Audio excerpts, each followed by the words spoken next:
मित्रांनो, लहानपणापासून आपण वेगवेगळ्या गोष्टी, आख्यायिका ऐकलेल्या असतात. म्हणजे असं, की त्या घरामध्ये खजिना आहे, ते घरात जर खणलं तर भुयार मिळेल वगैरे, वगैरे. ही आख्यायिका मला आठवली जेव्हा मी त्या चित्रपटाचा ट्रेलर पाहिला, ज्याची ओळखच आपण करून देत असतो, मराठीतलं पहिलं युनिव्हर्सची.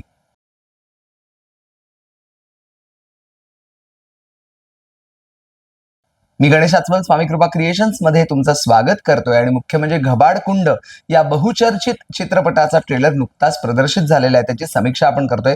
कमाल झालेला आहे ट्रेलर, पहिल्यांदाच सांगतो.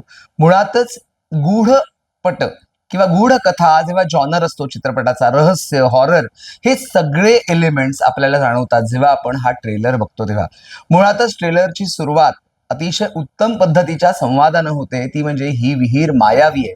या विहिरीत पाऊल टाकताना जपून टाकायला हवं, असं जे तिथे म्हटलेलं आहे, की पाऊल जर चुकलं तर काय घडणार आहे, किंवा मोहामध्ये अडकू नका, ज्याच्या नशिबात ते घबाड आहे त्यालाच ते घबाड मिळणार, वगैरे वगैरे. आणि हे सगळे डायलॉग्स ऐकताना मला लहानपणची आठवण झाली, की लहानपणी जेव्हा आजी आजोबांकडनं अशा भूतांच्या वगैरे कथा किंवा गूढकथा ऐकायचो, तेव्हा अंगावर जे शहारे यायचे ना, ते शहारे आता सुद्धा तुम्हाला जाणवतील ज्या वेळेला तुम्ही घबाडकुंड चित्रपटाचा ट्रेलर बघाल तेव्हा.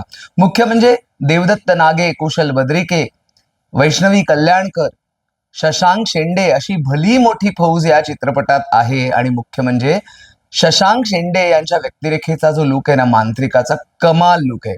मुळातच या ट्रेलरचं जे बॅकग्राऊंड म्युझिक आहे, जे पार्श्वसंगीत आहे, ते पार्श्वसंगीत खेळवून ठेवणारं वाटतं. आणि मुख्य म्हणजे या चित्रपटाने मराठीतलं पहिलं युनिव्हर्स आपण म्हणून ओळख करून देतो. दिग्दर्शक प्रीतम पाटील आणि निर्माते डॉक्टर रसिक कदम यांचा हा चित्रपट उत्कंठा वाढवतो, हे ट्रेलरवरनच कळतं. कारण आर्ट डिरेक्शन जे असतं ना, ते खूप महत्वाचं असतं. आणि ज्या वेळेला या अ, या चित्रपटाची प्रेस कॉन्फरन्स झाली तेव्हा सांगण्यात आलं, की विहीर किती फूट खोल खणलेली होती. म्हणजे रिअलिस्टिक पद्धतीने ते भय निर्माण करण्याचा प्रयत्न या ट्रेलरमधनं केला गेलेला आहे.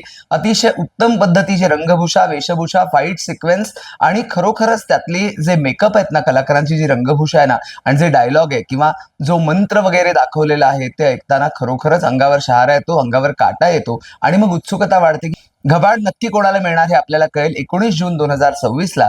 पण तोपर्यंत खरोखरच आपण स्वागत करायला हवं या चित्रपटाचं. कमाल ट्रेलर झालेला आहे. भीती, भय ह्या सगळा जॉनर याला परिपूर्ण न्याय दिलेला वाटतो ट्रेलरनी, आणि त्यामुळे हा ट्रेलर उत्कृष्टपणे लोकप्रियता मिळवतोय हे सांगताना कौतुक करावं असं वाटतं घबाडकुंडच्या टीमचं.